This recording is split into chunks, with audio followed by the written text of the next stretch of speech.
Hello and welcome to ZeldaSpeedRuns. Today we have another match in the A Link to the Past NMG tournament. This is a match in Group C, Buane vs Gem. Commentators for this match are Clearmouse and Eriror. Say hello and take it from here.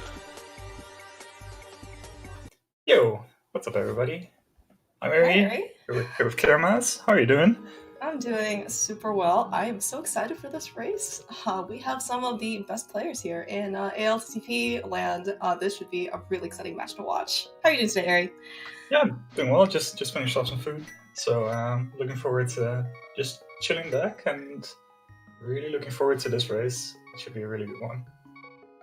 Yeah, looks like we've already got our file names underway, so hopefully we will be starting momentarily.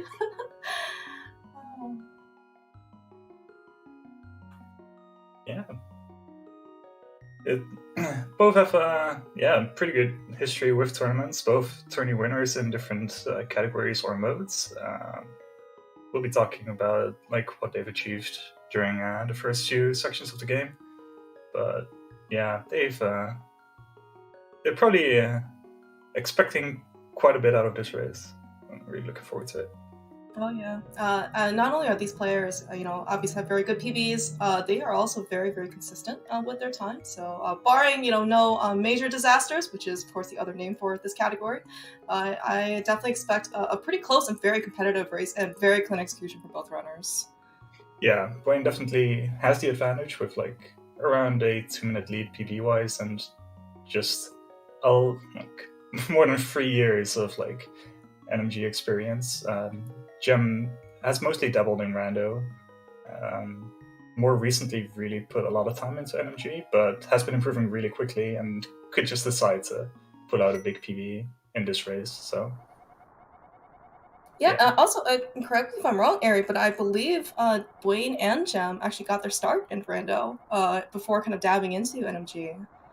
Yeah, that's for sure. I believe that Buane started like July, August of 2017. I know Gem had his first Rando race in like mid 2017 as well in SRL. So they both started in Rando, and then around early 2018, I believe they both learned NMG for the NMG tournament that started back then. I mean, 2018 just seems actually not like that. It was that long ago. But yeah, actually, I was looking back at some of these PBs that these racers had back then. Can you believe that Buane, of all people, had like a 132 back then? I mean, now he has like a 124 and 123. I mean, it's just like the amount of progress that these runners have made is just astounding. Yeah, I mean, we were basically training buddies back then in a way. Like we played a lot of Rando together. We talked a lot about Rando together, and then we started NMG around the same time as well. So we learned a lot from each other, just talking about strats and doing like casual races. So yeah, it's I think until like late 2018, early 2019, we were like neck and neck when it came, like time wise, and yeah, he's only been keeping improving since. Yeah, well, I mean, speaking of which, Buane just recently got his 123, so you guys are practically cousins at this point for PBs. Yeah, really stoked for him to finally be able to get that. He always said that after I get 124, I'll probably be done with the game, and he just kept on going. It's like, you're here forever, I guess. Well, I guess for what it's worth, he had a 124, for quite some time. And then, one night he decided to, just kick back with a couple beers and boom, you got a 123. So, if you ever want to emulate Buane, just find yourself some adult beverage. Of course, please, be sure you are of legal drinking age before you partake. Yeah. But yeah, it definitely shows that if you don't really have any expectations, it's easy to just perform above your level because there's fewer nerves and all that, and it just really helps.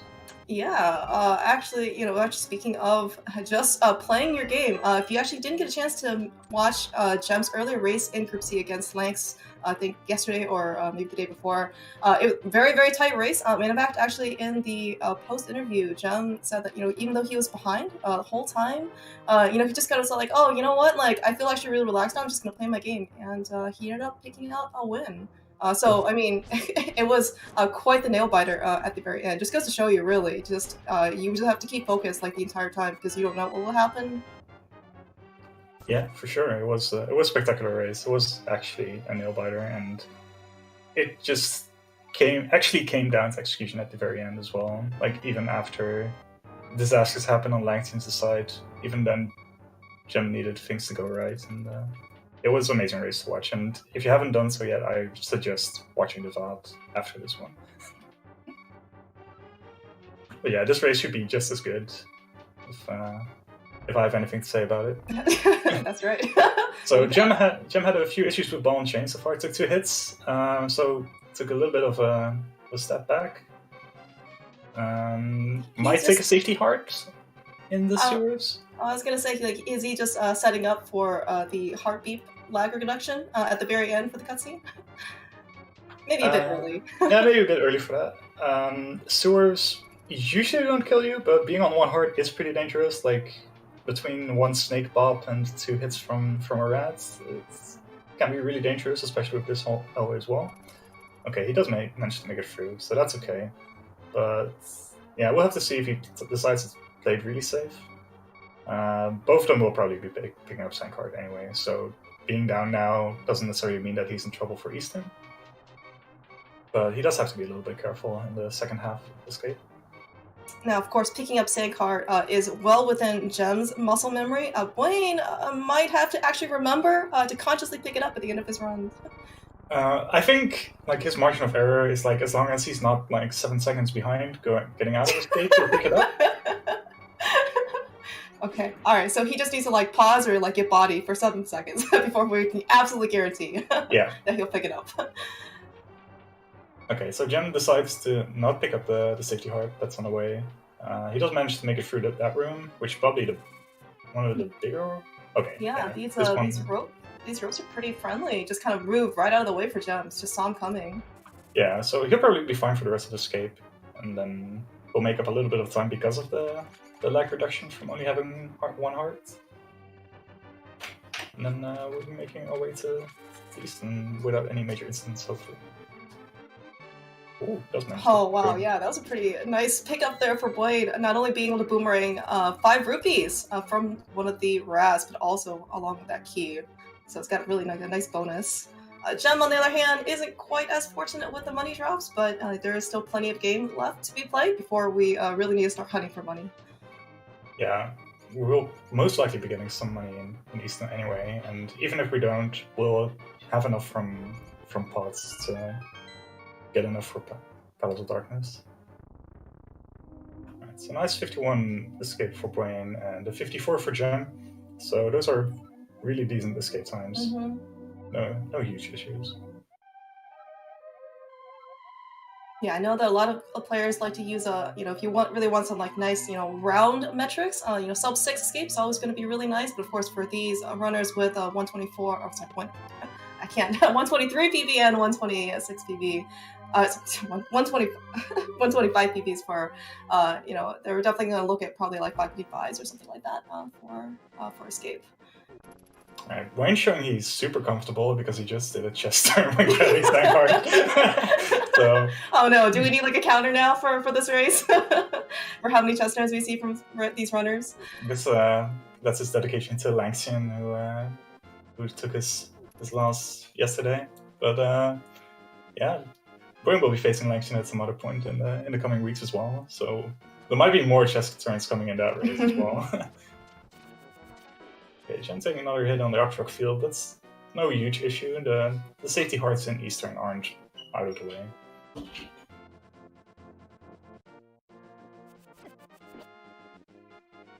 Yeah, these Octorocks are just really not treating Gem all that well.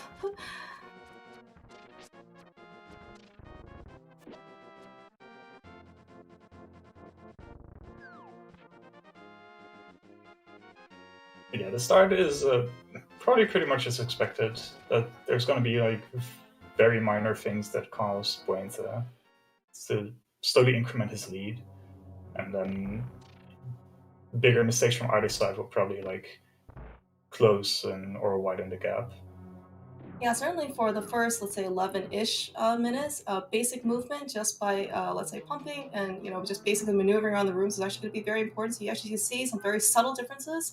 We did see some kind of like unfortunate RNG on Gem's side, but Buane's movement is definitely going to like help him kind of like, as you said, just inch slowly, I guess, further ahead in this case. But of course, there are a lot of kind of like major things that are going to be left in this run, especially when we pick up those boots. Oh, awesome. Nice boomerang there by Gem, getting that extra heart refill for free. Nice heart dupe, yeah, very nice.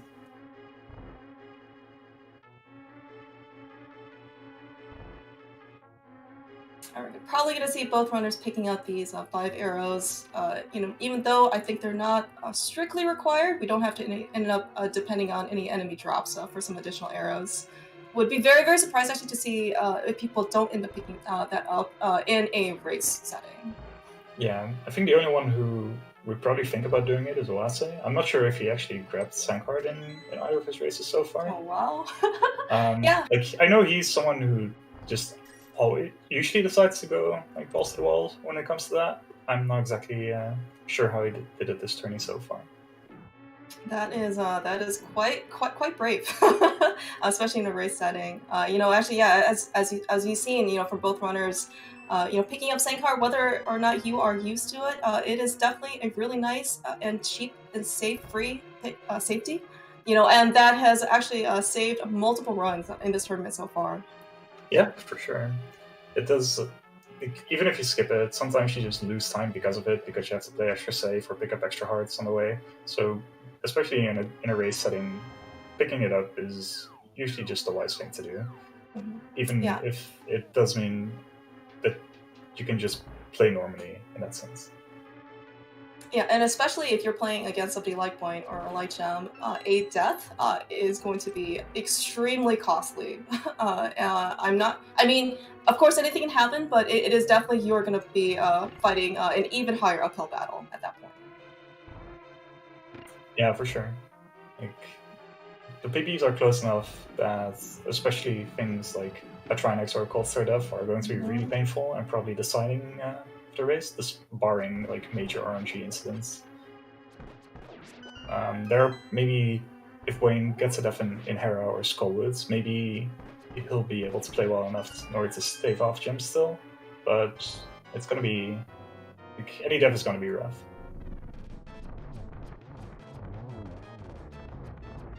Alright, Buane with a really nice arm rolls fight here.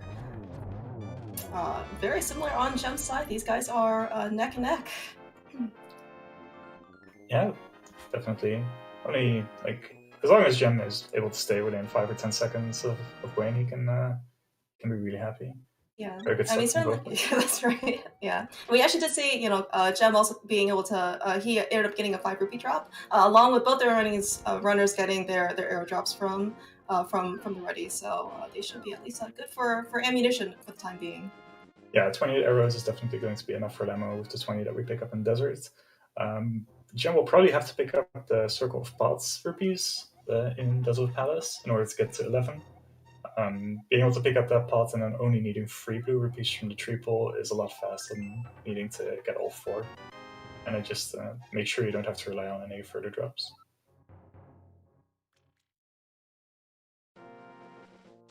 Alright, so here's our first trick with the boots, spin speed. We'll be utilizing spin speed a couple times throughout the round, along with some other minor glitches that the boots allow us to do, like item dashes and all those sorts of things. And, certainly for the first, I would say, 11-ish minutes of the run, probably a little bit less for these guys. There's probably a lot more punishing just in terms of you have to play pumping and be very focused. So boots definitely gives you a little bit of a break, but not to say that there is very much still a lot of focus required for a well-executed and clean dashes. Certainly don't want to hear any extra bonks on their side. Every extra bonk costs a little bit over a second, so every second kind of does add up in this 80-90 minute run. Yeah. Oh, Gem. Missing the hook race. Sorry, Gem. We're just gonna ignore that part. He should be fine. Speaking of which, also one of the things that you mentioned, Buane looks like he didn't quite get that spin speed on the stairs the first time, so also cost him a little bit of time. So just like that, we've got these runners pretty much neck and neck again. Yeah, and especially after the boots, people would argue that definitely the game starts being a lot more enjoyable. It also just becomes so much more fast-paced, a lot more inputs. Aside from bumping, I guess, but. Yeah, a lot of tight dash lines to take, and yeah, how do you say that? I guess it is a lot harder after this point as well, just to be optimal. Yeah, well, you're also moving at a much faster rate, right? So I mean, like at least in the first 11 minutes without boots, right? Even though you are still kind of mashing in and trying to pump, you still have a lot more time to react. But with with boots, right? If you're not on your dash lines, you stop maybe like a pixel early, or maybe if you're just not quite on quite on the grid, right? You're gonna have time to readjust. It's just gonna be you're just gonna kind of feel worse and worse as as things become a little bit more sloppy. And That beam. Right when you were talking about it, it's like he dashed just a pixel too far, or like a frame too far, and that means that he was going to bonk, had to readjust, and got hit by the BMOs. It all escalates really quickly.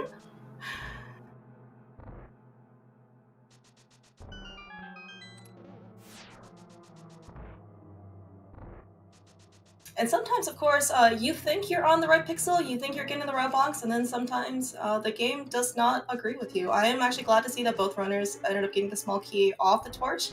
First bonk, sometimes you think you're right, and that key refuses to budge. Yeah, it's sometimes things seem a lot more narrow than they usually feel. Oh, Jim taking a couple of hits should have enough heart still for Lemon. But sometimes you take a few extra hits and suddenly you see a red screen. He does need to be a little bit careful not to take any more incidental damage. Yeah, I think Gem ended up not getting not as friendly RNG for that cannonball room in Desert. Meanwhile, Buane was kind of able to just dash very cleanly and with no obstacles in his way. But of course, as you said, these runners are probably separated by probably under 5 seconds at this point, right? And we are coming up to one of the nicest equalizers so far in the early game, which is, of course, Lambo. Fighting Lambo with the bow, there's a reason why you see a lot of runners, practice this boss a lot. Not only because it's fun, but it is actually quite challenging. Whoa.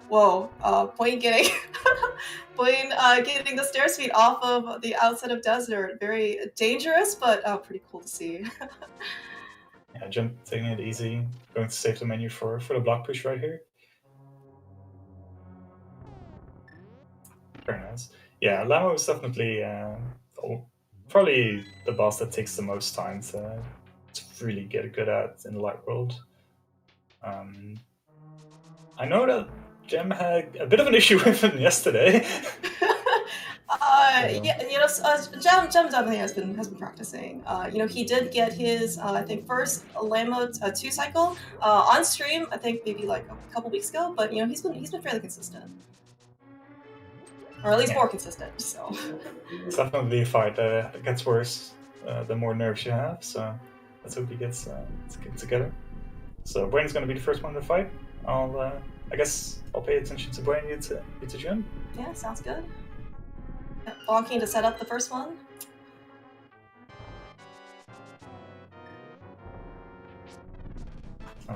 Not too friendly balance. Alright, Jum's got a pretty decent start there for the first cycle of Lambo.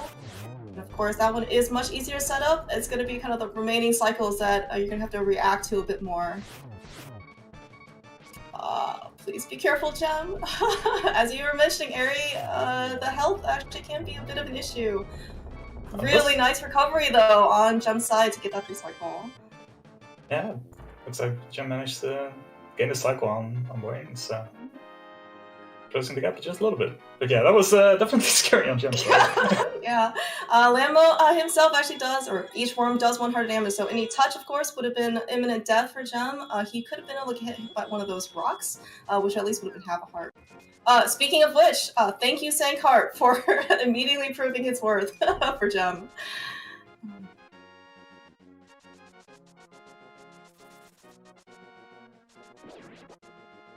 Alright, so now we're on our way to another minor glitch, fake flippers.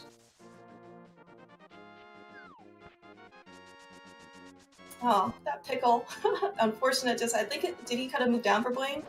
Yeah, he moved down. It's pretty rough. Oh, kind of a scary swim there. All swims are very scary. So of course, we see that if you actually kind of hop down and screen transition into the water on the same frame, or maybe you have like 1 frame buffer, you can. The game actually thinks that Link has the flippers and actually will let you say like, oh well, he can swim now. But of course, if you end up getting hit, there are going to be some very bad consequences. I think you hard lock. Is that right? Or do you soft lock? Like as long as you don't move, you can still save and quit. But it's like once you move, you get into an infinite scrolling state. And then you can't even save and quit anymore and have to reset. Or wait 17 minutes or something. Something bad. So 17 minutes we may not have the time for here in this run.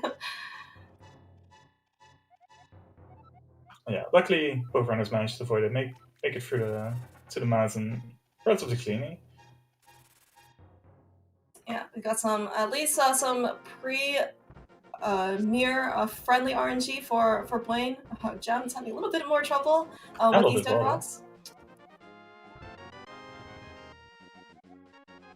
Oh, nasty hit, but it does get the spin speed there. Yeah, of course. Boulders. There's a reason why it's called Death Mountain here. These boulders, these dead rocks. Nothing is friendly up here. And of course, you think you're going to take solace when you enter Hera. Definitely not so much the case. We've got probably even more random enemies from mini Moldorms. And of course, once we get up to the top of the tower, there is Moldorm himself we have to deal with. Oh, wow. Dead rock. That's that rock. So mean.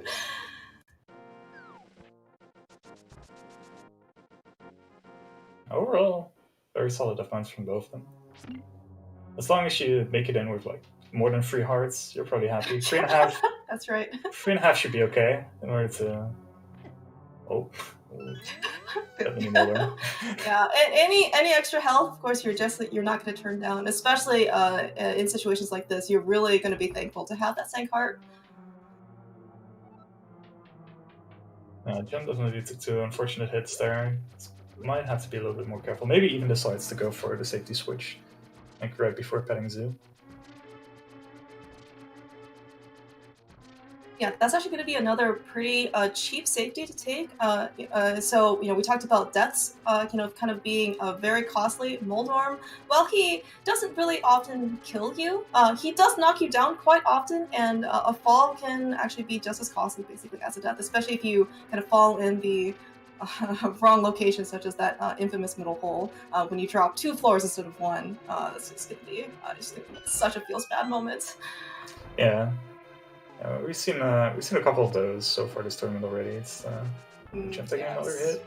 Yeah, he needs to that saving switch. That might be pretty tempting at this point for Gem. Oh man. He did not get hit? No. Did he menu buffer that away? Jeez. Maybe Gem knows something about this game. Goodbye arrows on Buane's side. We did try to get some drops from the prize flags, but both the runners sadly. Sometimes the stars don't align.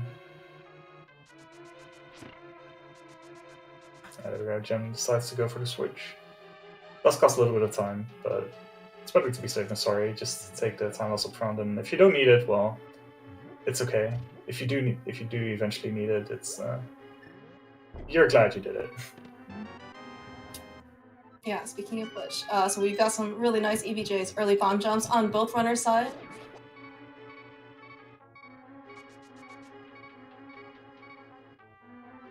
I believe Gem said that he is relatively comfortable at least fighting Moldorm with 2 hearts. We'll see if he ends up picking up a couple extra ones just in case.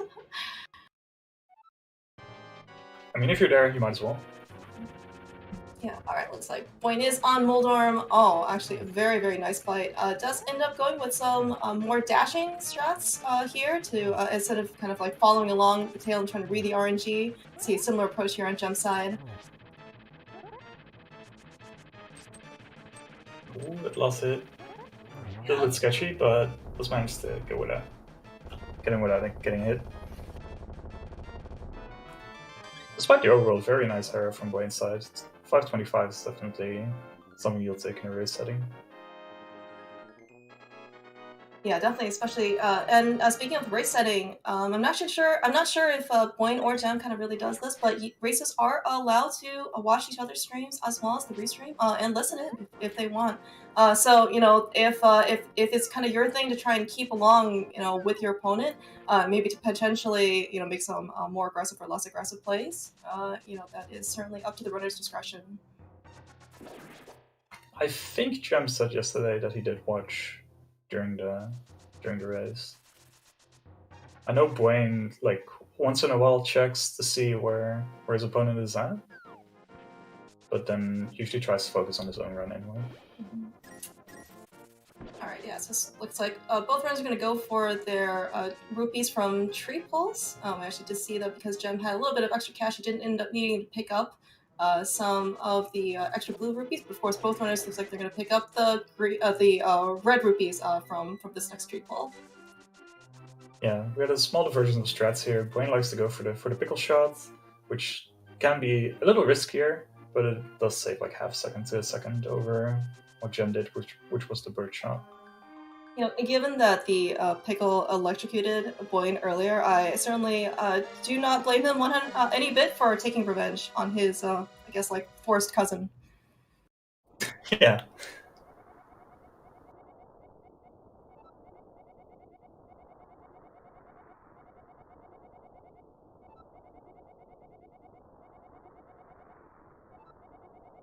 We've got the first of our two cries for help from Princess Zelda on Buane's side. Gem shortly after is going to hear the message. And I'm not used to seeing C. Normally I see a J. Alright, yeah, because of the different file names. Mm-hmm. I'm really solid overall from both of them so far. Yeah. Yeah, safely being able to get tree pulls from both sides, of course, that means no damage. So at least, you know, if they end up taking a little bit of damage, it's not going to be the end of the world because they don't have to spend the extra, you know, 5 to 10 seconds here getting backup tree rupees. But of course, we still want to keep beams for Aga Tower, especially this first room. It's going to save a little bit of time as well. If you can have beams to kind of snipe these guys from afar before shooting them with arrows as well. Oh, that's a bad sign if Gem fills the first fence dash of the game. Eric, whose side are you on?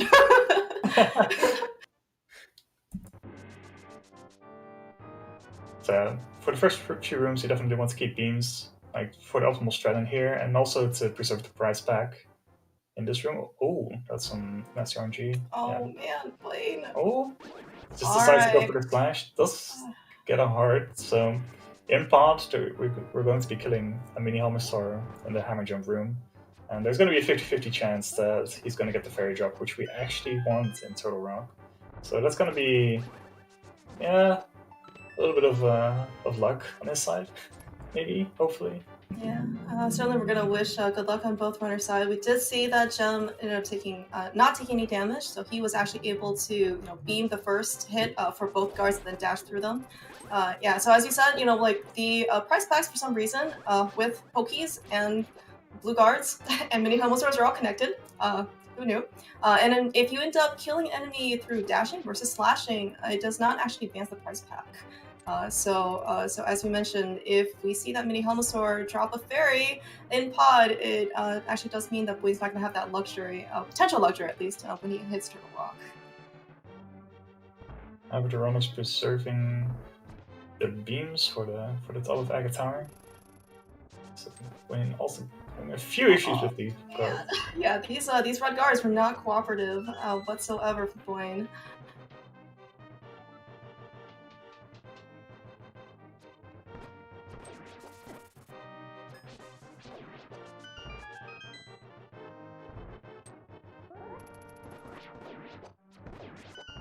Oh, Gem having a very nice second room there.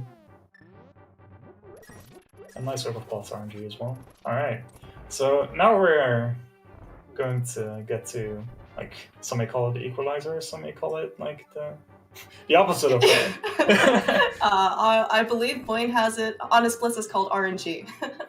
Yeah, well, it's RNG, that's for sure. So I don't remember who put it together. Someone made a spreadsheet about that there is about a 50% chance that there's going to be like 12 seconds of variance between the two runners. So that sounds pretty okay. Yeah, yeah. Right. I mean, 12 seconds in the grand scheme of things isn't really going to be so bad, you know. And these guys, you know, are still definitely very close. So 12 seconds probably won't make things, I guess, like too lopsided one way or the other. Already getting to a not great start on Buane's side. I think was that 2 blue balls already out of the 4 shots. Yeah, it's 2 out of 3. So there's 19 seconds of difference between Buane and Gem so far. So yeah, if Gem gets 1 and Buane gets 3, that's 18 of those seconds. Oh man, speaking of more blue balls, so I think there was still 1 on Gem's side. Buane on the other hand is advanced to is that 4? He's at 4, yeah. Okay. So 7 max. Oh, 3 max for Gem. And there you have it. I mean, only 1 for Gem, so not only is he pulling ahead right now, he even takes a good chance of PBing against his current run. Yeah, this is a run now for Gem. Listen, according to his personal splits against his PB, it looks like he was actually pretty even coming out of Aga Tower. He did have, I think, 1 blue ball, I think, in his PB as well. Yeah. Yeah, Gem actually gets a 7. Oof. Well, we have a race. Yeah, we have a race. We suddenly just flipped to Gem keeping the lead.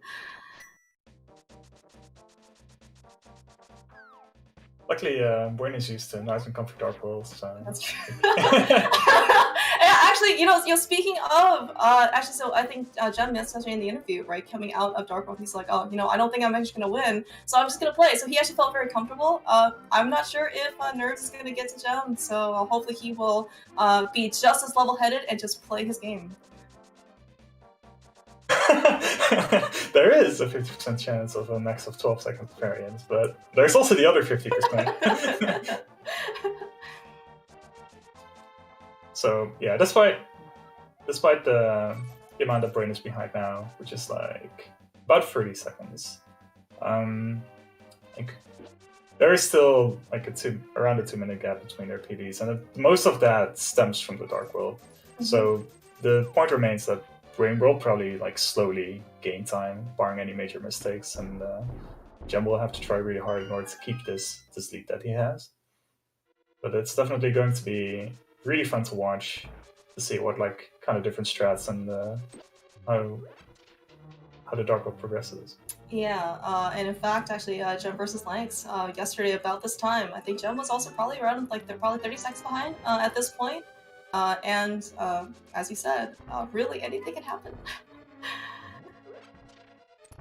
We did see some nice boots on Kiki from both runners as well, being able to dash forward to the door instead of walking.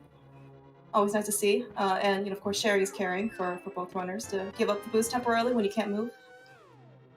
Yep. So there's going to be a couple of major things in Pop. One of them is with Samyang, the other one is probably Trinex. There's a couple of other small RNGs that are going to influence the time a little bit. Are we playing Randomizer, Ari? Oh, we're gonna get Trinex in Pod? Wow, I read Trinex in chat. I meant Helma. Oops.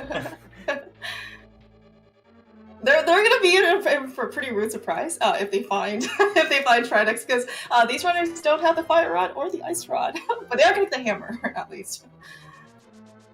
Yeah, so about that. One of them is hammering up, the other one is Hell. Oh yeah, sorry. Oh man. Yeah, he's not at a good spot right now when it comes to his hard camp, because he's gonna take at least the harder damage at Hammer Young because of the bomb jump. He might get the hard drop from the mini Helma, otherwise he's gonna have to pray for one from Mimics in order to keep his beams. Otherwise he's going to have to menu a couple extra times in the basement. And it doesn't get the hard drop, so that's pretty rough. He does get a really nice hammer jump though, first try. This one extra duffer, very nice.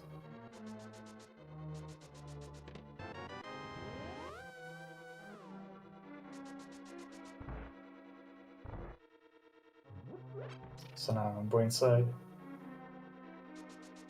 He does get the fairy drop as well, that's really rough. So that means that in like around 35-40 minutes time, he's not going to get the refill in Turtle Rock. It's certainly not going to be the end of the world, you know, for Buane, and he's obviously a very skilled runner. It would be ideal if we can get, nice sexy statue there on jump side. Very, very nice movement.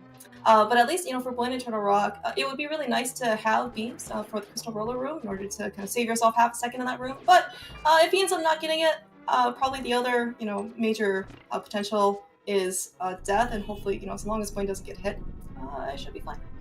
Yeah, it should be okay. He just needs to be a lot more careful on the overworld and not to take like any hits from jumps and pokies. Yeah, speaking of which, we also had a really nice sexy statue movement on Buane's side. Buane getting the heart drop from the mimics. Not still a bit out of the way, but I think Jem would have preferred that versus Buane, who is at full health, which means he's going to be able to do the basement a little bit faster than Jem. Yeah, so he'll be making up a little bit of time because there's extra menus that Jem has to do. Does get good turtle energy here though. That's really important as well. It can easily be like 2 or 3 seconds difference as well. But yeah, here comes the main decider, and it's definitely the scourge of NMG. Like once you're in the dark world, you usually feel good, and then you get this boss, and yeah, he can wreck some places. Many a run have died to Helmasaur. Now, of course, as of recently, this boss actually was pretty dangerous, but we actually see a Gem here setting up spin speed. Spin speed actually lets your hammer hitbox actually be just as wide and large as your sword hitbox, which, if you've ever tried to hammer anything with a hammer, it can be actually quite wonky. Speaking of which, though, that was an incredibly nice Helma fight on Gem's side. Super fast. I would love to get that Helma RNG every single run. Oh.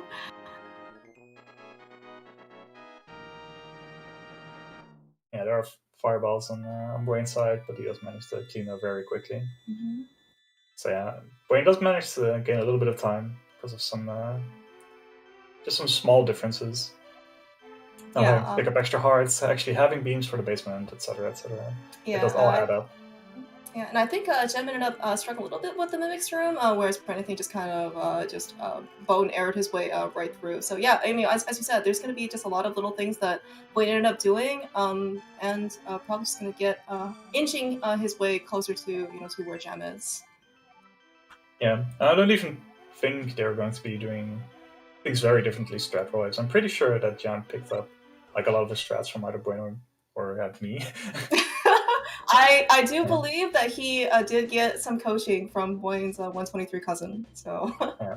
But yeah, I do know that like style-wise, he's going to be doing things very similarly, and it's just in that sense a matter of like small movement things that are going to add up. But, right, we're going to actually. Is this going to be the first time we're going to see an item dash from these runners right now? Sometimes you see boom dashes in Hera, but we didn't see that from either Buane or Jem. So yeah, so if you press the item and the dash button at the same frame, you're going to get the item property during the dash. That means you can just dash over a bridge, which is very nice. Yeah, I'm disappointed for we didn't see a book dash to open up desert on either runner side. That's unbelievable. Buane with a pretty high up hammer dash there. Some nice friendly enemy. I was actually really afraid that he was going to get hit by those guards who were just kind of imminently hovering around, but glad he didn't get hit. Yeah, it turns out that if you nudge the bottom statues a little bit, that aside from like one really rare RNG, you're actually never going to get hit by the guards. So it's actually really safe to be able to immediately hammer dash down. I had a little bit of issue talking to old Stumpy right there, but does manage to get the flute in the end. Now one of the very important spin speeds in order to get past this red guard right here, who is a huge scourge of the light world after Aghanim has been defeated. It does manage to get past. It's probably my least favorite spin speed in the game. It's definitely very important, as you said, in order to get this spin speed, because you really don't want to lose any extra health, or most importantly, you also don't want to lose any extra time to that red guard. Yeah, there's no good dashing lines to make it through, and in order, like, if you just walk past him, you aren't going to get away.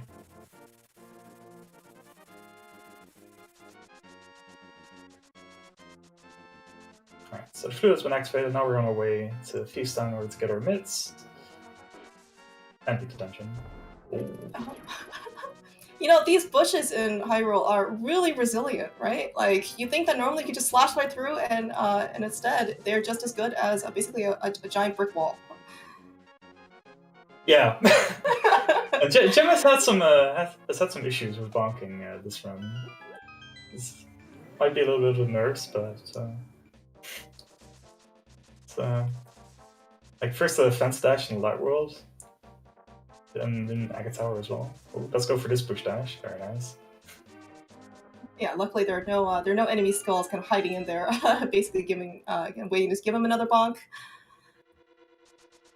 All right. Almost like those pushes from Buane. Yeah. All right. First jump being first by 2 runners into Thieves Town. Get some nice friendly pink Zizak movements. That Zizak, when he first hops down, actually can be really rude. It basically just decides to land right where you decide to land and just take off 2 hearts for no good reason. Jeez, Buane. Okay. It was a very nice step down from him.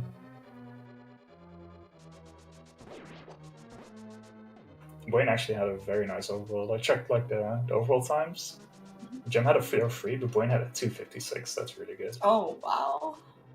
Yeah, as you said, you know, there's going to be just you know, like little things here and there, you know, that Buane's going to be able to kind of pick up some time up on Gem.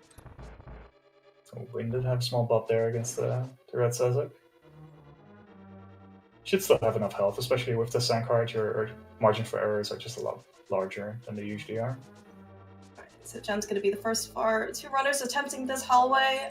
Didn't quite, I think, get up the dash. And of course, you know, in order to get the optimal room, you want to be on the right pixel dash. Oh, and you need enemies to kind of cooperate with you a little to not basically be in your way. So unfortunately, neither of these happen. Looks like Buane's going to have some similar trouble here, unfortunately, getting bodied by those star enemies. And Buane tried to adjust a little bit in order to get back on the pixel, but with just 1 pixel off. Gem taking his strat, 2 slashes to make sure that the bomb floor is in fact exploded after the bomb. Sometimes it doesn't happen, and you know, it's better, of course, if you realize sooner rather than later. Sometimes you kind of assume that the bomb floor is open, and then you get all the way to the basement, and then you get blind to his to the boss room, and then you realize that there is no light. Oh dang! Yeah, took the wrong side there.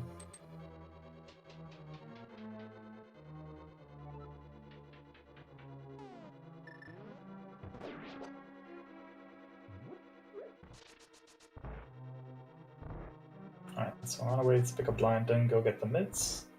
This prison room can be pretty tricky. Gem has some very nice. Oh, I was about to say, it's a very nice edge. You have another bonk, sadly. It was really nice 2/3 of the way through. Yeah. The shame too that the one actually had to be the dash because of the Zizak being in the way.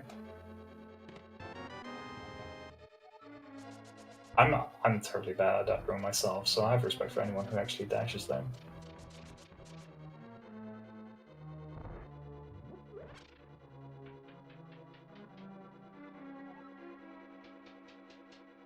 Alright, yeah, it looks like both runners, barring anything, is going to be completely disastrous on Buane's side. Looks like we're going to make it 2 blind with a good amount of health.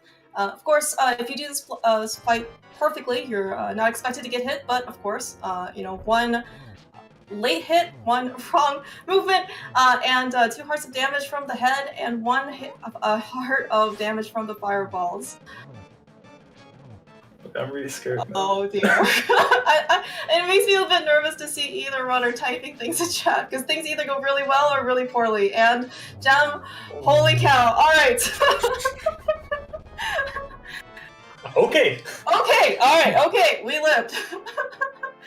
Buane giving us a much tamer blind fight by comparison. Okay, so yeah, Buane actually had a really solid feast. Gems was pretty good, but that was definitely a very scary blind fight. Yeah, the difference has been mostly made up at this point, though. Thank you, Sankar, for saving Gem a second time during this run. We thought we needed a chest turn count, but the actual counter that we needed was the Sankar count. The Sankar count. Yeah, I mean, so far, I don't know what Buane is thinking, basically wasting his time picking up the Sankar. He hasn't needed it, basically this whole run. Yeah, you just, but like, just the safety of mind is very important.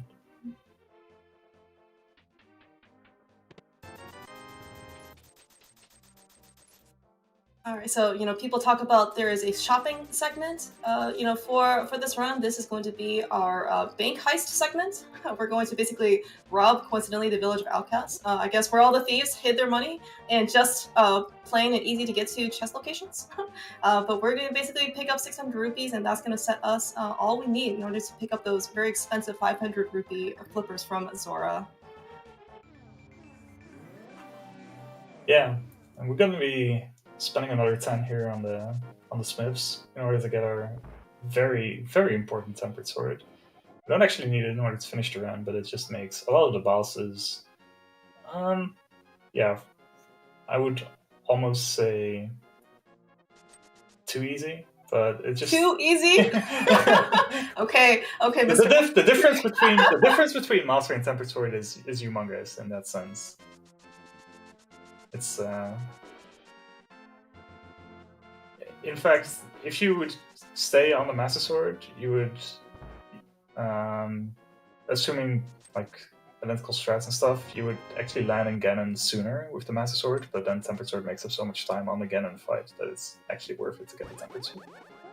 Yeah, I was actually gonna say, I guess I haven't really thought about all the different bosses that you end up killing and for different strats, but it's actually kind of interesting to know.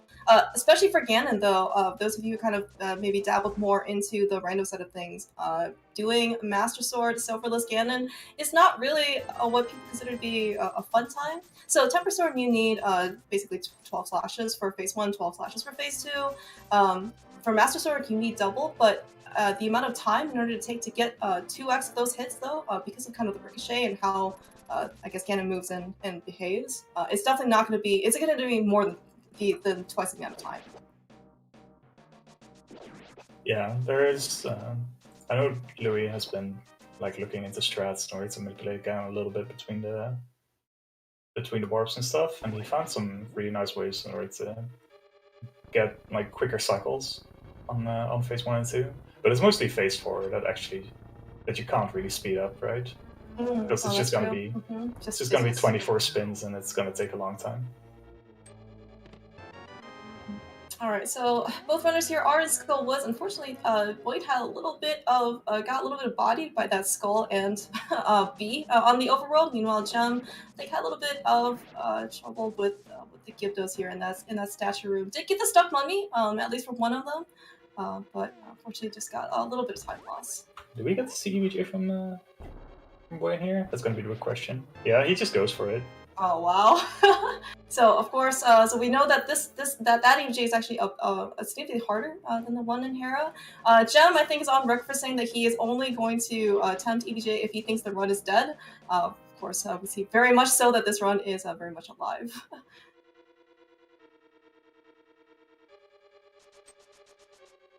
Yeah, the thing that makes this EBJ so much harder is the fact that you have you don't have a really clear visual cue, but you also don't have a menu buffer in order to see if you're on the right pixel or not.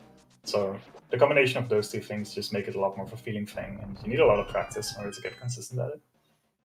But Buane has it nailed down.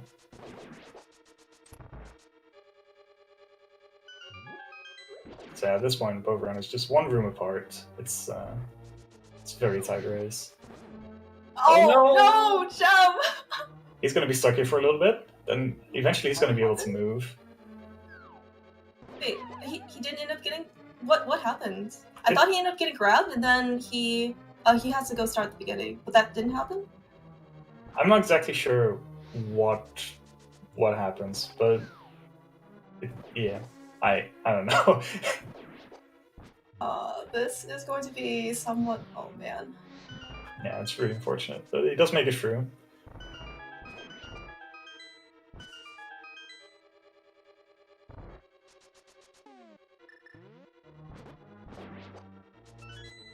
Yeah. Meanwhile, I think on Buane's side, he had a that mod fight was pretty dang fast. Yeah, really solid skill boots there. The only real issue were in the long statue room.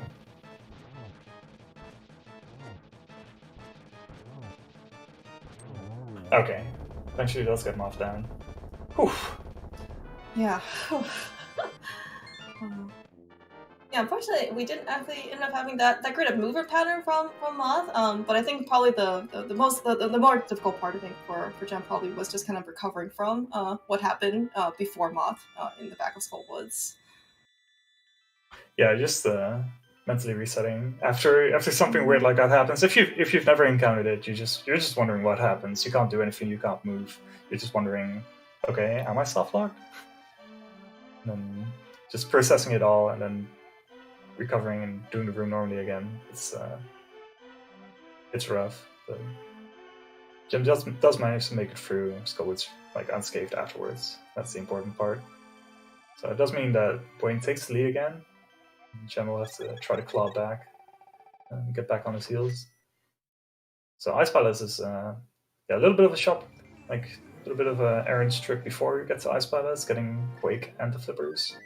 Afterwards, we'll be running our way out of Zora's Domain and then straight to Ice Palace.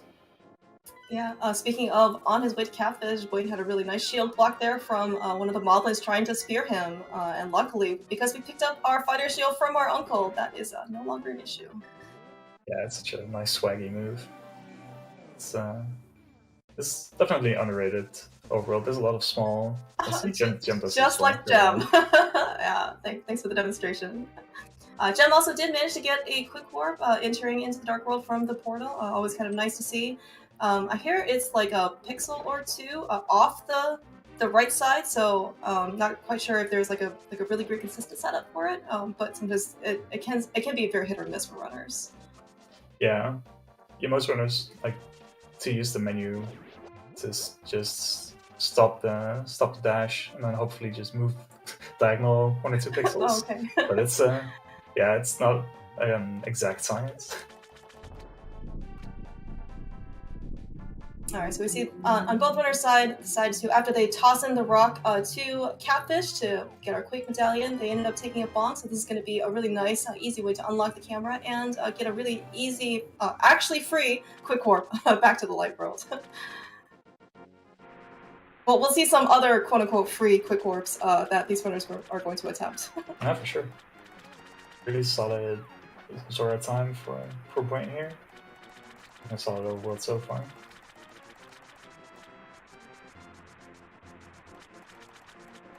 Now, of course, we see these runners decide to kind of hop in the water, like Jem just did there. What he's trying to do is get some iframe so he doesn't end up getting hit by some of the fireballs.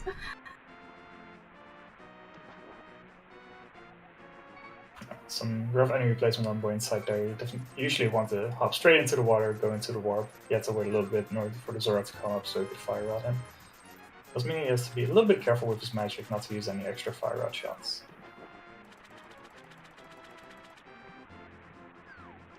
We're only going to get a couple of magic refills in Ice Palace.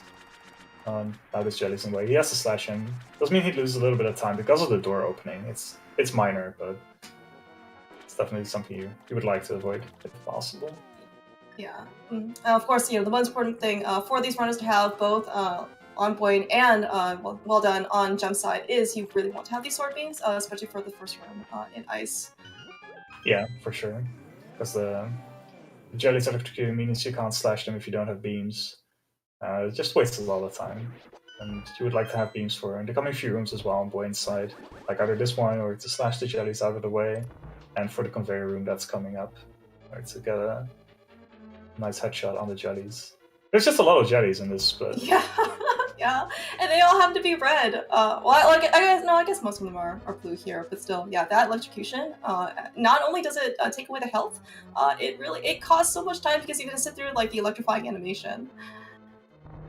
very nice room there on Buane's side. Now for the main thing that breaks open this dungeon, IPVJ, means we don't have to hit the switch in the previous room, and we can go straight to Cold Stare. Skips a lot of annoying parts of this dungeon. Yeah, I don't know if this was gonna be, more developer intended, but so we do know that for most of the dungeons, we definitely need the big key because we need the dungeon prize out of it. Like for example, in Skull Woods, we needed that fire rod to keep progressing. The dungeon prize for Ice Palace is blue mail. It does mean that all the enemies after Ice Palace are somewhat more beefed up and they do a lot more damage. But as long as you don't get hit, you really don't need it. So if you don't need the big key to get the dungeon prize, why not just kind of skip the big key altogether because we can just go straight to Coaster at that point. Yeah, it's very convenient.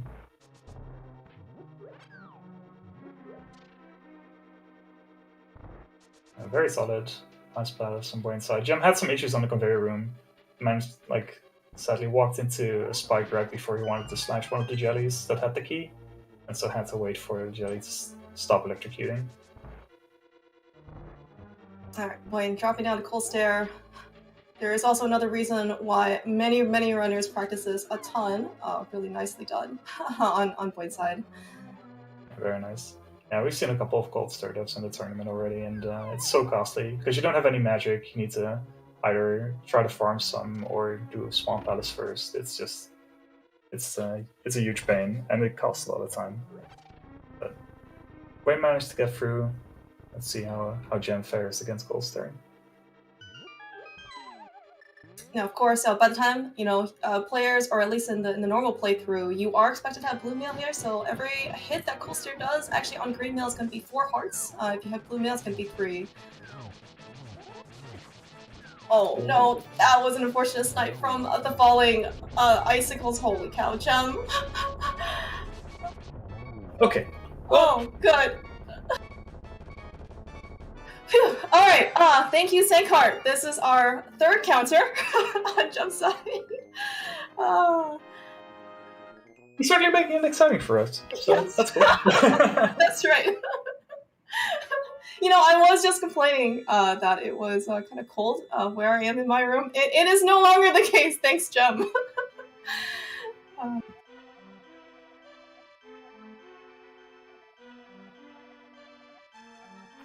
Okay. So in Swan Palace we have some slightly different errands for both players. Buane likes to grab both Ether and Ice Rod in Swan Palace, always has done so.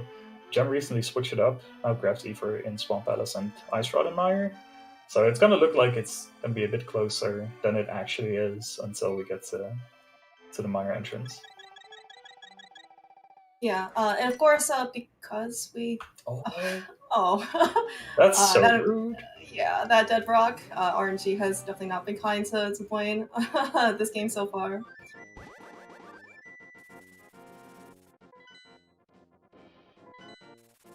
But yeah, the most important thing that we really need before Mire is that we want to be able to keep our sword beams. However, I guess the runners feel comfortable, with what they choose to do is going to be kind of up to them.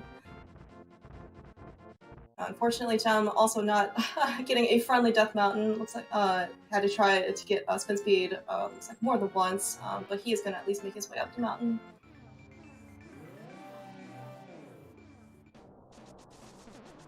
Yeah.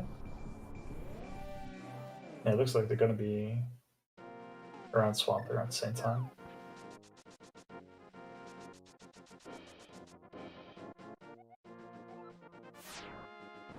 Alright, I think Buane also is on record saying that he does no shenanigans for bird pickups. He is just going to sit there patiently and wait for his ride to come to him, not to go to his ride, because, he's the one who called for it, right? He doesn't have to go anywhere.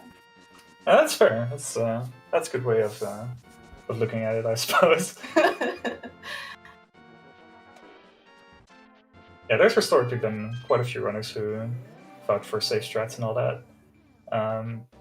Buane is very much a mixture. Like, sometimes he just goes for very no-nonsense, no stupid time saves, and sometimes he just goes for things like Skullwood's EPJ. So it's hard to get a good read on him. I guess I don't watch enough of his practice runs. Like, does he just not do EPJ normally on in Skullwoods? He recently, like a couple of months ago, he just started doing it, and Okay. that's one of the things he's just really consistent at, apparently. But then he doesn't go for things like the fire rod kill on Argus, Oh, or that's right. he doesn't like walk towards birds and calling them. Yeah, speaking of which, we are going to see, I think, probably similar strats on Argus on both run sides. So both are going to go for the 0 cycle. And as you said, Buane is on record for always doing double spins. So even though I think it sounds like doing 2 fire rod shots and then spinning is slightly faster, it can be slightly less consistent, especially if you're not too comfortable with it. And you know, if you especially in a run in a race setting, you do what you're comfortable with. And you just play your game. Yeah, for sure.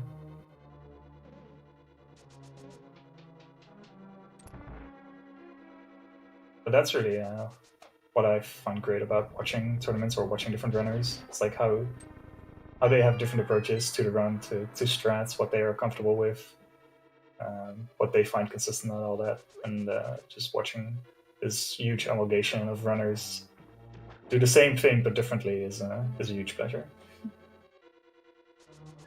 Yeah, unfortunately, Jem got a little bit of body there with Skeleton really crowding his space. I guess because people don't know about, or skeletons, I guess, don't know too much about social distancing in Swamp. Yeah, I guess they're long gone. It was.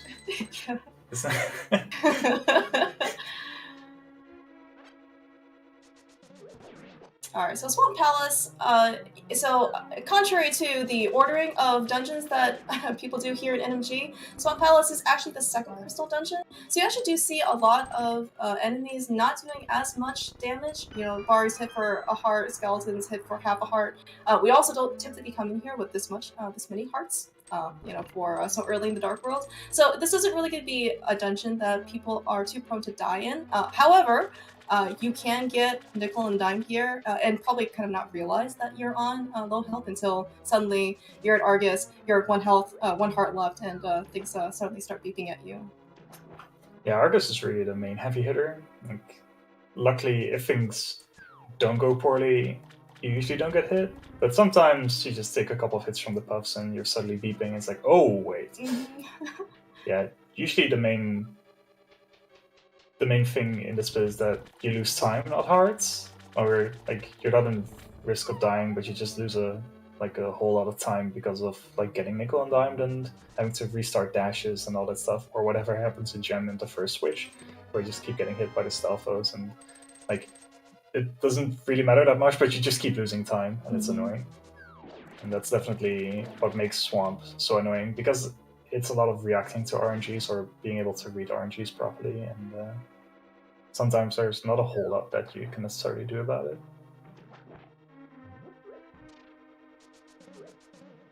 I did see Buane very early on take advantage of the fact that he still has Sword Beams, kind of beamed a bar from afar to take no chances to get electrocuted when he dashes over. Oh wow. just like that red bar, man, what a jerk. I'm not exactly sure what happened there. Apparently, like, throwing the path is like makes you able to get shot by him. That's really weird. Because he didn't slash, so both of them getting bopped by the same barrier right there.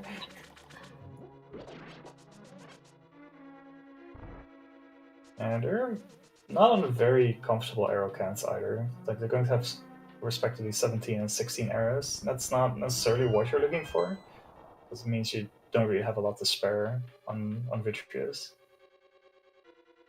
Yeah, also talking about getting nickel and dimed in this waterfall room from early on Buane's side. Actually, also just on Jump side, you know, they're just trying to dash, you know, they just, you know, in peace, and yet these water tactics are just trying to get in their way, and they have to, you know, every time you have to restart your dashes, it's just another, you know, kind of like minor time loss there.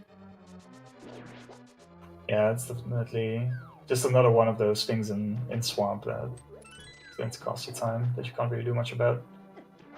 Buane not managing to get the 0 cycle, sadly. Got some shorter movements as well. Yeah, sometimes it's just not possible to get the zero cycle because, you know, Argus kind of just charges down at you too quickly. Yeah, there's just some RNGs where it's where he has too many short movements in order for you to get enough time to get the zero cycle on. Even task-wise. There we have the reason why Buane doesn't go for the fire rod kill. Yeah.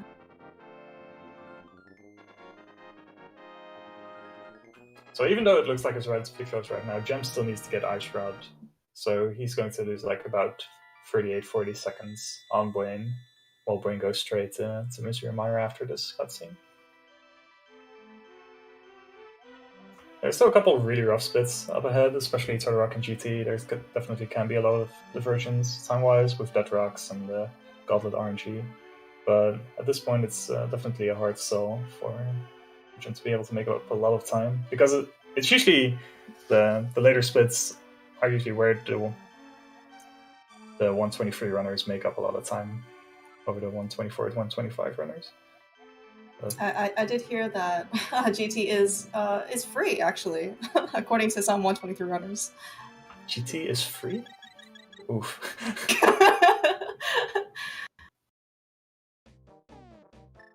Who would say that? I know, I can't imagine. Maybe we should ask Buane.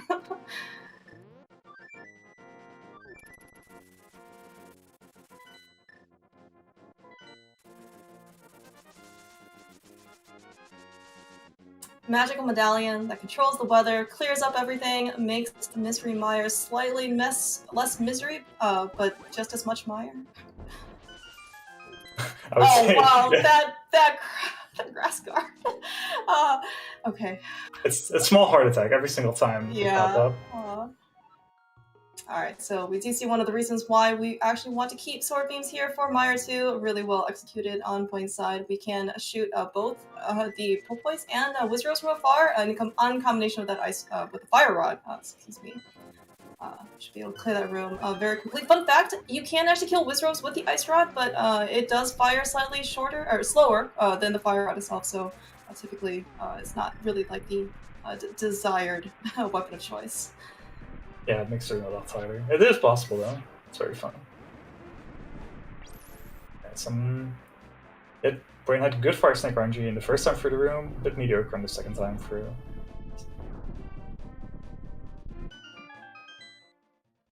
Yeah, speaking of bombs, I do see both runners having at least one bomb. That is at least one. Wow.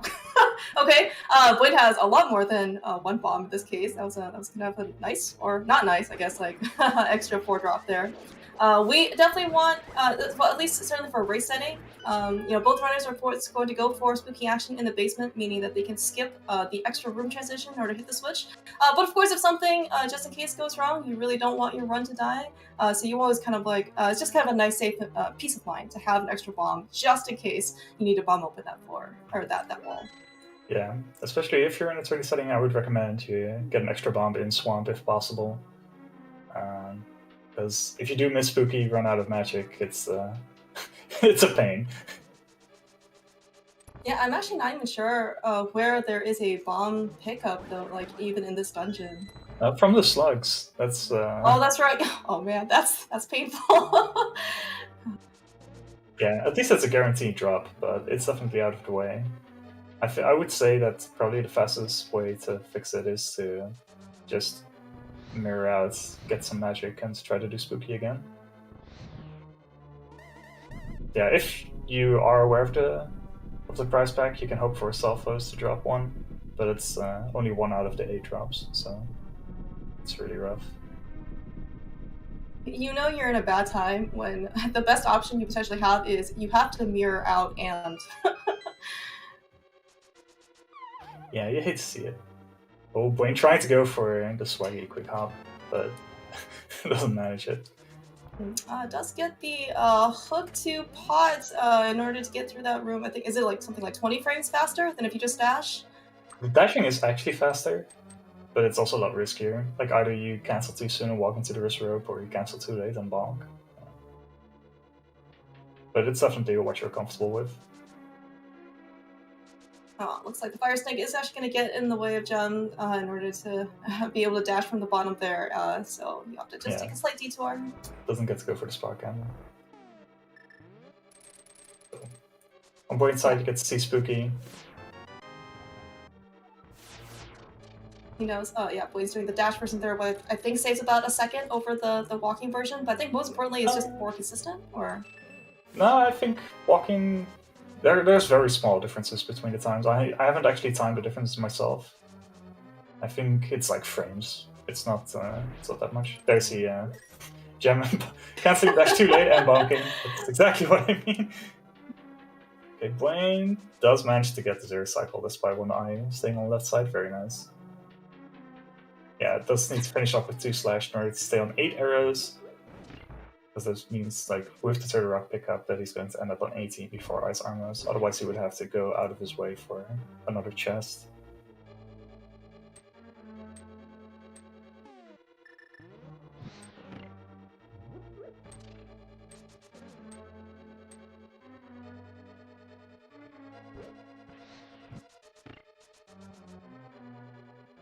alright, looks like Gem is also through the most dangerous parts, so he is just gonna fire rod this torch. Potentially also menu buffer to the bow to get kind of across that pit, just like what Buane did earlier, and then he's gonna take out Vitreous. Yeah. Alright, so of course, these eyeballs, I believe, do 4 hearts of damage if you end up getting hit. And of course, the strat is that you're going to stand in the goo instead and take that. That is only 1 heart of damage. So that's why we can actually do some damage boost strats in order to spin and to take down the eyeballs. Speaking of arrow counts, though, looks like Gem is too short of what you said was comfortable. Yeah, I would even say that 8 isn't necessarily comfortable, but it's definitely the minimum. What Gem can do is, like, he can probably skip the arrows into the rock and then grab the chest that's guarded by the anti-fairy right before Ice Armors. But I'm not sure if he's, like, if he knows the correct strat to do that. It's a little tricky. But it's not necessarily that he's in big trouble. It just means that he needs to be aware that he is short. So Buane making it through that fight pretty cleanly. He took one small hit. We do need to remember that he does not have the fairy drop coming, so like the health loss that he gets now is gonna be pretty permanent. Quick warp is free. It's free. just needed to kind of dance and dash around that warp tile in order to get the free quick warp. Got it. But you actually make a very nice reminder, though, about the fairy, because I had actually forgotten that 35-40 minutes ago, Buane actually ended up getting the fairy drop from the mini Helma on in pod. So he's going to have to be a little bit extra careful, at least in the latter half of the dungeon. Yeah. So we'll see how safely Buane decides to play it. Like, maybe if he knows that he is about a minute ahead, it's like, okay, I can just mirror out of this of the coming roller room and stuff, save the hearts, make sure he can take an extra hit from chomps or pokies. But we'll have to see what he decides to do. Maybe he just decides to play it straight up, take the damage that he wants, and feels like he's comfortable enough in the rest of Turtle Rock. So yeah, he just goes for the damage boost right here. Not free on Gem's side. Doesn't get quick warp. He didn't enter and to dance around the warp tile, so I can't imagine why he would ever be able to get this. Unfortunately, neither runner, because of those dead rocks, had beams coming into Turtle Rock. So actually, we did see that Buane in the first room just kind of sat on the conveyor belt and decided to take the damage from the Bari. It is actually quite risky to kind of slash at him without beams, just because if he decides to end up electrocuting, you not only get electrocuted, you fall off the conveyor belt here, and you have to start all over. Yeah, it's really frustrating that you don't only get shocked, but you also stand in place while the conveyor or while the thing keeps on moving. It's it's a pain. So bring up the arrows. So he did get the magic drop from the pokies, which is very useful. Otherwise, it's going to be... Oh, Gem has some issues in the room. Oh, that's a lot of damage. Oh my gosh. Alright, so the good news is that at least the rollers do 3 hearts of damage, so even if Gem ended up taking another hit, he still would have been alive. Although, maybe death warping out to the beginning to refill his health isn't going to be necessarily like the worst of ideas. I definitely recommend mirroring out at this point, because you don't know what like even if you know the backup strat for the rollers, since they go out damageless, like they're in a very different position right now. He still has the fairy drop coming, so even though he's not going to be on beams, he's still going to be at a relatively healthy health total, hopefully after Poke's one or something.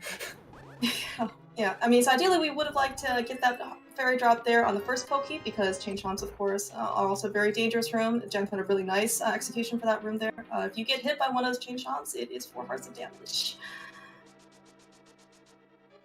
And, you know, and of course, being this far along into the dungeon, this is crystal number 7. You are expected to be here, especially with blue mail and with a bunch of hearts. The fact that we're on green mail and everything takes a lot of damage, it can hurt you very quickly. The fact that we're on 5 hearts, it's basically 2-hit away, and there are no heart beeps here to kind of warn you that you are on low health, so it's almost a sense of like false security. Oh man, and no fairy drop from the Poke either. This is somewhat a little bit worrisome. He even played it safe in order to be able to get the fairy drop. Like otherwise, you can go for a riskier strat in order to dash through the door. But he just really wanted the fairy, it seemed like, and he doesn't even get the drop, even though it's like I guess 2 possible drops there. So that's really rough. Yeah, we see Buane already on Laser Bridge. I think he tried to get the fast kill on the beetle, but it wasn't quite cooperating, but ends up knocking the beetle completely off the platform, which I guess is just good.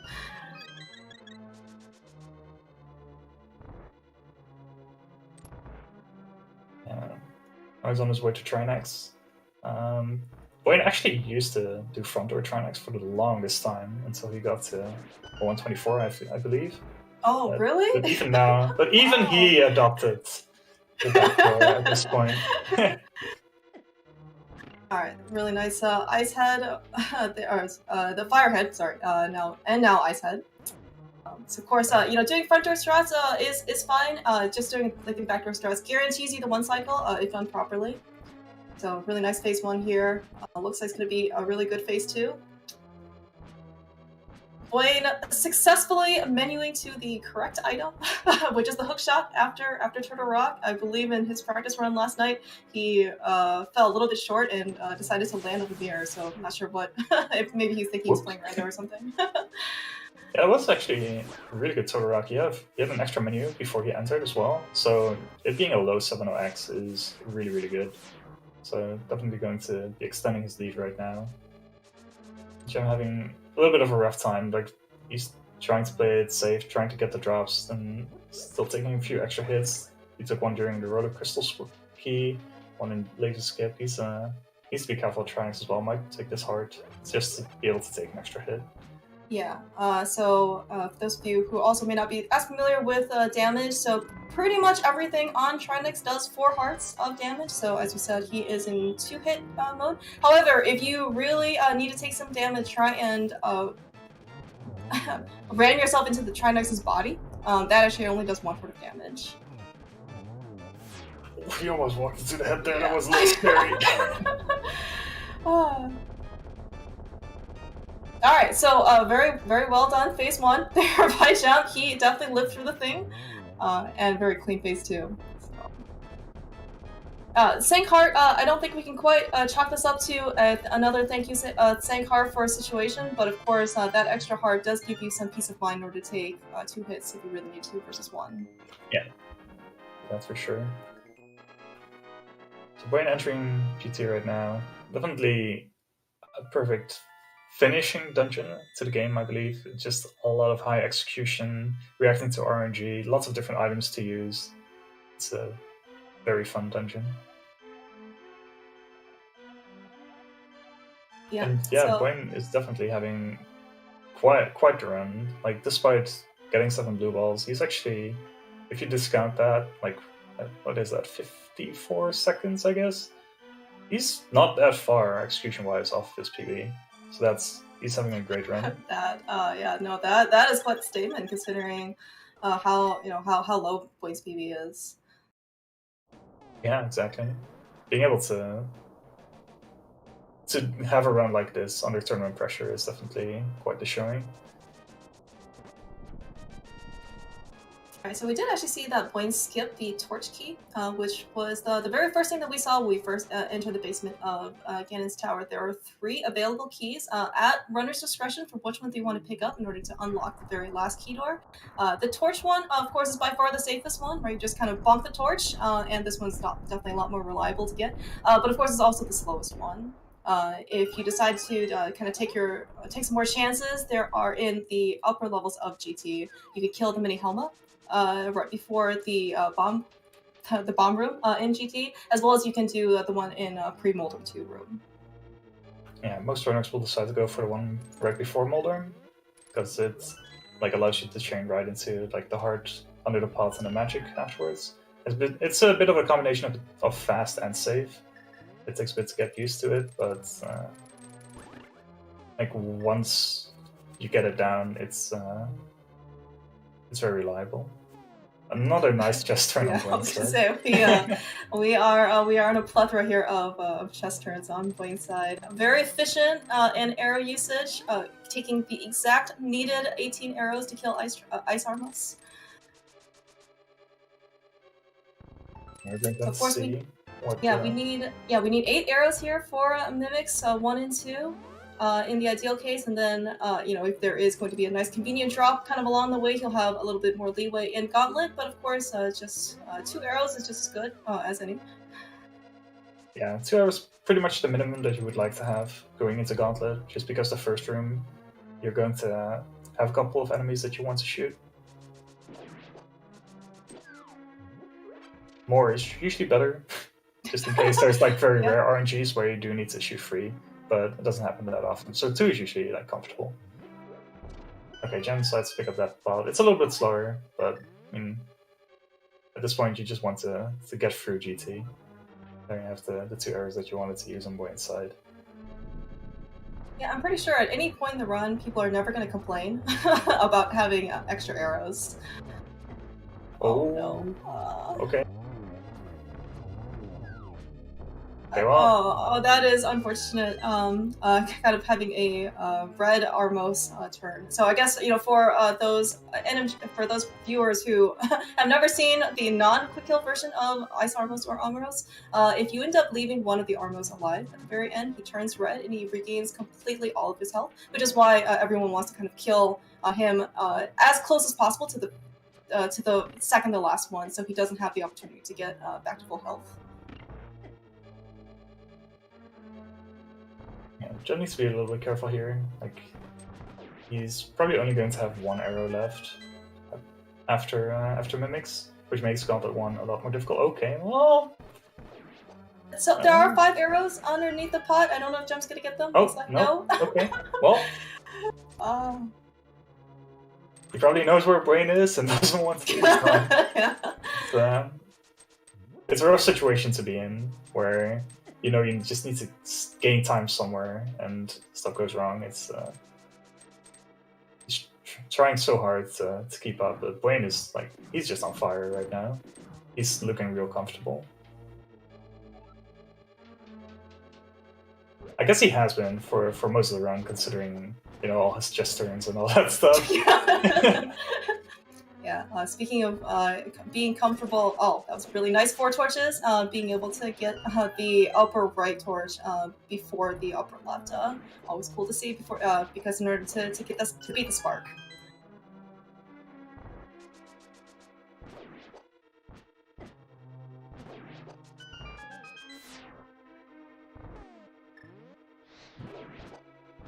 Alright, so Buane probably won't go for the hover. No, he's just gonna go for a kill. Yeah, especially as you mentioned, because runners are able to, see where the other one is. Hovering, while it is pretty cool looking, there is kind of no reason for Buane right now to take any real chances. He is ahead by, let's say, a good margin. So long as he just plays his game, does what he's comfortable with, this is kind of his race to lose at this point. Yeah. Yeah, I was gonna say we did see also Buane pause very slightly before going up to hit torches too. Of course, I think the reason is that he just wanted to make sure that he heard the ding. Otherwise, he might despawn GT, and despawning GT in a situation like this, basically not letting him kill Agatu and finishing this dungeon, is going to be pretty much a run killer. Yeah, that would be pretty sad. Doesn't get the energy shot for a free cycle.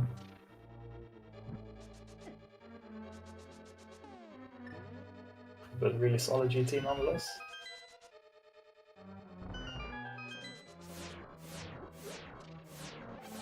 Oh, okay. Kind of the same issue that Jam had there. Doesn't manage to get the magic drop, has to wait for the jingle, or to make sure that he doesn't get soft locked.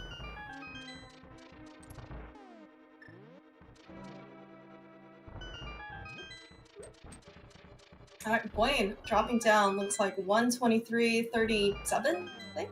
Yeah. Wow, what a run coming up to Ganon here. Considering that he has 7 blue balls for this particular run, I mean, the fact that he is here basically sub 124 is just quite astounding. Yeah, I don't think you can complain about a mid 125 pace with 7 blue balls. I would take that. Very solid. First couple phases on Buane's side.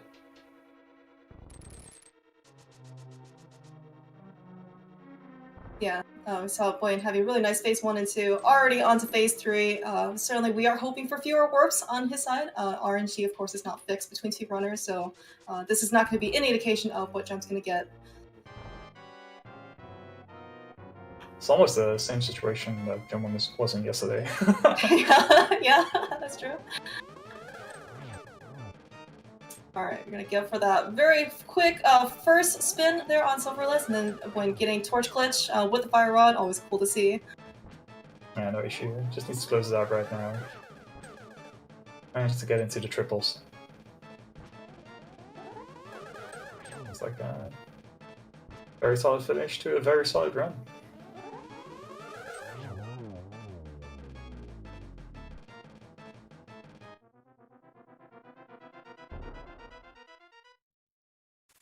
Yeah, no issues whatsoever. Do you know how much time not getting Torch Glitch costs in this case, Ari? Like 40 seconds? 40, 50? 40? Oh, that's a lot. Yeah, that's quite a bit. Alright, yeah, speaking of which, Buane killed a pig. He just crossed a bridge, so get your GGs out in chat. Buane has finished officially in first place of this run, this race, with an official time of 1 hour, 25 minutes, and 29 seconds. Yeah, just more than a solid run. Very, very solid run indeed. I mean, he, RNG for this race, for this particular one, was not looking to make things easy for him. So the fact that he does have a mid 125 here, given 7 blue balls, is just really amazing. Yeah, and even just some enemy RNG on the way, like in various splits, it was definitely not always on his side. So being able to keep it together and all that, very nice. Yeah, it looks like Jem also having just as good as Ganon for phase 1 and 2. Oh, unfortunately gets a non-Silverless hit for the phase first one. Oh no.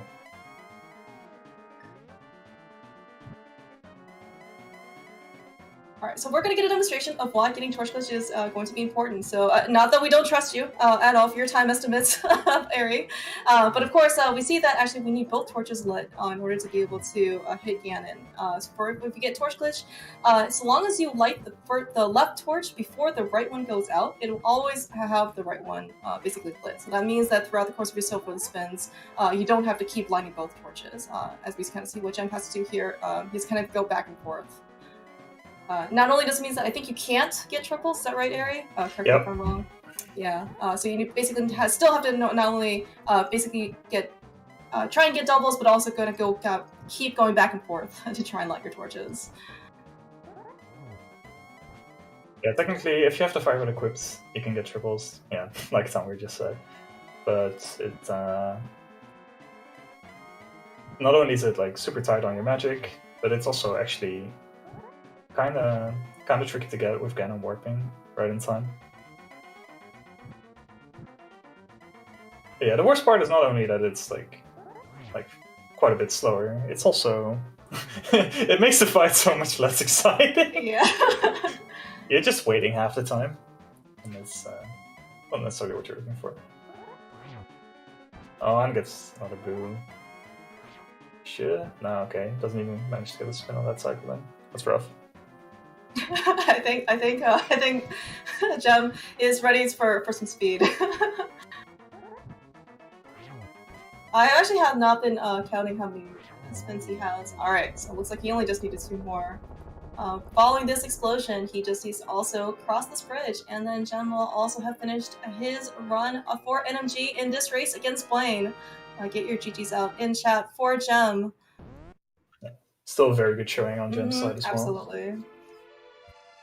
Alright, let's see if there's an official time. Alright, official time of 1 hour, 28 minutes, and 33 seconds.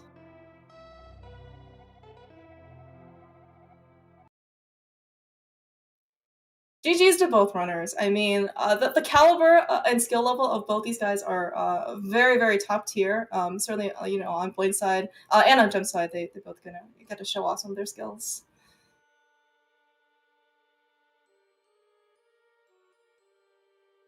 All right. Looks like we are joined by today's victor, Buane. GG's. Hey everybody. Thanks for the GG's. GG's to Gem also. Fun game, fun race. Yeah, for sure. Definitely both had a good showing. They actually had a really solid Dark World. And, I guess most of it just looks mediocre because of the blue balls, right? Yeah, I mean, it's fine. Like, I feel like if you're like plus a minute from your PB in a tournament race, that seems pretty good. Light World was really bad. Dark World was good, except for like Swamp and GT, but can't really complain too much. And looks like Gem joined as well. GG's. Really solid showing. Yeah, GG's, Gem. GG's, Gem. GG, Buane. Oh boy. Yeah, Buane, even though you did win the race, Gem gave us a much more exciting one to watch. I was trying to piece together. I forgot to open his stream before the race started, so I was like, all right, I'll just roll with it. I have chat open. I'll be able to figure out what's going on from chat probably. So after AGA, I was like, all right, seems like Gem's probably like 30 seconds ahead-ish based on how everybody's... And then something happened in Skullwoods, and I was like trying to figure out what happened in Skullwoods and couldn't click on clips in chat and figure it out. Did he get like stuck in the hand with the dash or something? Yep. Yeah, Okay, exactly that's what I guessed from everyone's reaction. Yeah, that was really weird. I don't know why the hand was further right there. I guess I must have moved weirdly. Probably means you were faster, actually. Like, the faster you are, the further to the right he is. Yeah, true. What do you do? Yeah, do you like walk up before you dash? Probably, right? No, I think if you dash like as fast as possible, you can still dash through him. So it probably was like you were fast on like the fire rod and you were fast on the second fire rod, but you were slower on the dash upwards. I think that's what happened. Yeah, I tried to dodge him, so I walked a bit to the right and nudged the wall because I thought I needed to be like not under him. Right, that's probably what happened. That because when of the I nudged nudge, the you wall, walked it into his hitbox. Yeah, but didn't get the dash damage. Yeah, that's rough. Yeah. Oh well. But until then, you actually had a really solid run. PB pace for most of it. Yeah, I can't believe this was PB phase. I felt like I played so badly. Like I think at least 2 bonks per split, and then just weird pressing A too early and not dashing and things like that. It felt really bad. You did have a pretty good recovery on Lambo, though. Like it definitely looked like it was gonna be more than 3 cycle, but you managed to close it out. Yeah, Ammo was so sketch. I thought I would die because at some point I was just at 1 heart. Then I almost walked into a land mole that would have killed me. Yeah, there's one for you. Definitely made the race exciting by the amount of times that you could thank That's right. Sankard for you surviving. Between Lamo and Blind and Mafula and Cold Stare. Cold Stare. Maybe try next, but I mean, at least you had more peace of mind there. You weren't actually down to 1 heart. Yeah, I don't know. The bosses were pretty sketch in this one. Buane, on the other hand, decided to go for chest turns, and I don't think you were ever down to 1 heart, actually. So why even picked it up at the beginning, Buane? I mean, what are the percent chances that skipping Sankhart's going to make a difference in a tournament race? Whereas, what are the percent chances picking up Sankhart is going to make a difference in a tournament race? I doubt that we will have very many races that are decided by 2 seconds. So it seems pretty silly to not pick it up, but especially because you can go for the chest turn and like get that early swag going. But yeah, I didn't have, and once I was out of Light World, like my mistakes in this were bonks everywhere in the Light World and missed almost every spin speed. And so it was really, really, really poor Light World quality. Plus throw in like a terrible Landmo in there, and yeah, so then I got the blue balls I deserved from Aga, and I don't know, maybe does that let you settle down? I mean, there's like a natural break point, I guess, for most runners between the Light World and the Dark World, so maybe the cutscene or maybe the Aga fight itself lets you kind of mentally reset, and you come out in Dark World and do okay for a while until you get Dead Rocks on the bridge again. Or what happened in Skull that I've never had that happen, where I got the Skull Bush and the B back to back. Oh, yeah. I got bullied. That's really rare. I was so bullied on that screen. It felt bad.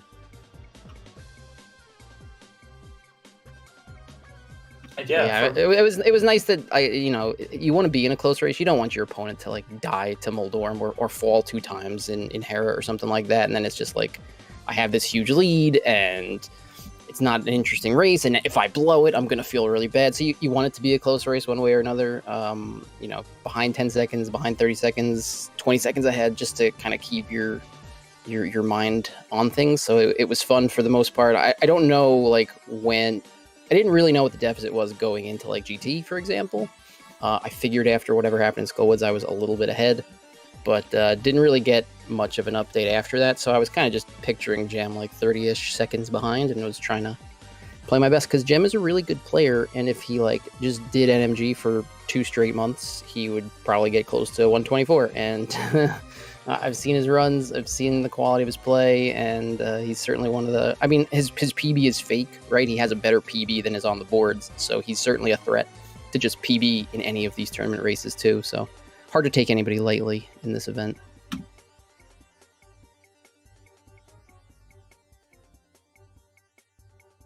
Yeah, can only agree with most of that. Yes, that's right. Yeah, yeah. Hopefully, I mean, and I think you mentioned before, Buane, even from the last NMG tourney, there were actually quite a few PBs coming out of all of these, not only tournament runs, but just also people practicing. So definitely looking forward to that as well. Oh yeah, it's been fun, and it's going to continue to be fun. What was actually fun was that I was checking the results of the last NMG tournament, and Gem actually got the furthest out of the 3 of us. Whoa! How did that happen? Yeah, I didn't make it out of groups because in one of my races, my PC died, and so I just had to forfeit. It was Oh, no. But I think what was like 132 level at that point, so I don't think brackets really missed me not being in it. Well, you were in a group with Chalmers and Zero Rush, though, so it wasn't necessarily an easy group either. I think Zero had a minute PB like against me in our race in that tournament. Yeah, it was pretty fun to look at how things were 3 years ago. But I just remember having okay groups and then dying twice against Louis, so I was like, okay, well, that's pretty forgotten. But yeah, Gem beat Cole for the Barbarian and then lost against Andy. But yeah, he made it to furthest, so that was pretty fun to watch. It was like, was Gem actually running NMG back then? I don't remember, so I was just looking through the history. It's like, when did you both start? Did you already both? Yeah. Yeah, I like kind of like 10 runs before the tourney or something. Feels like an eternity ago. Yeah, it sure has been a ride. But Yeah, it thanks. looks like. Yeah, it looks like Jem. I guess you took a break from NMG. I think Buane, you kind of just kept going, but you also did get like something like a 2-minute PB like within the last like 2 months or something, Jem, right? To get yourself down to 125. Yeah, I never really did a lot of NMG until this year. Like I was mostly a rando player and did like a few runs every now and then, especially for the tourney. But yeah, I've really only been getting into NMG like for this tourney at the start of the year. That's why my PB just wasn't that good yet. But yeah, I mean, I guess I practiced a lot for rando and stuff, so that's why my PP seemed to have improved so quickly, I guess. Yeah, it's definitely been fun watching a lot of people, including you, improve for the tourney. It's like so many milestones have been broken by a lot of people. Linko getting 124, Buane getting the 123 along with Doontap as well. It's been quite the ride, and I'm pretty sure that will continue over the coming few months as well. So looking forward to seeing what people will accomplish during the course of the tourney. Yeah, But have you guys scheduled all your races for your groups? Yeah, I'm playing next Wednesday and Thursday. Next Wednesday and Thursday evening. I forget. I think it's Wednesday versus Lynx and Thursday versus Trinex for me. I could have that backwards. Next week. Yeah, my next race against Trinex is, we haven't really scheduled it yet, but it's probably gonna be on Saturday next week. All right. But yeah, be it's not on on the the schedule yet. Yeah, be on the lookout for that because this group, of course, with basically every other group, and this is super stacked. These races are very, very exciting. Definitely looking forward to seeing races out of both of you.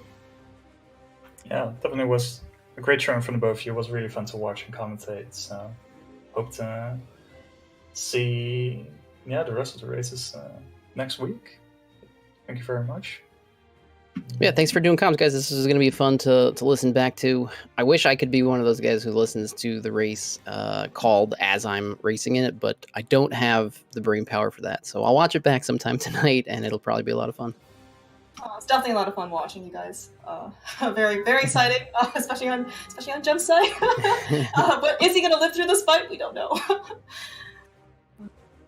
This is Group C. The viewers always get a treat with Group C.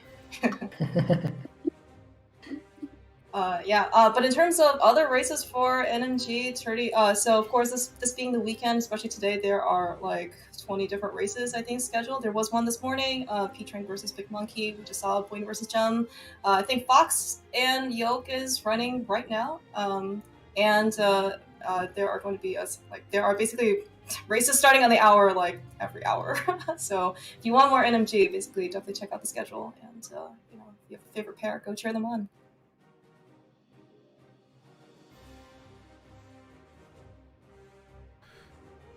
Okay, I guess there are no further questions.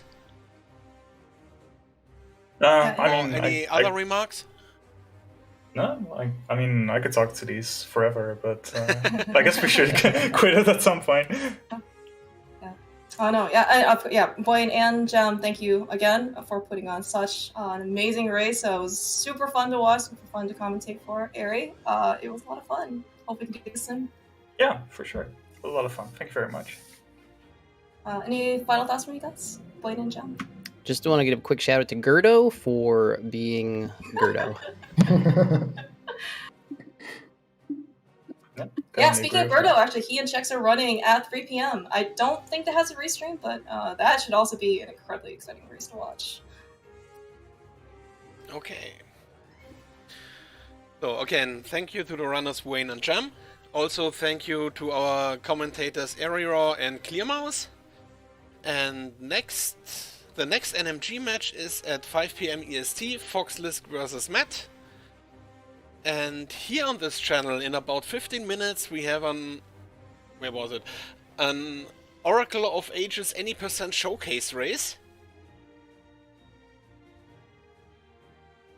And of course, on the Zelda on ZSR, we have the Ocarina of Time Randomizer Standard Weekly NA at 6 p.m. EST. We have a match on the in the Twilight Princess Any Percent tournament also at 6 p.m.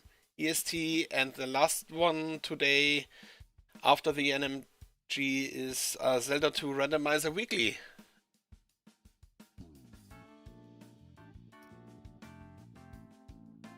Check the schedule for more Zelda content here on ZSR, and make sure to tune in again for more races. Also on our other channels, ZSR2, ZSR_3 and ZSR_4, that are all in use this weekend. And see you next time!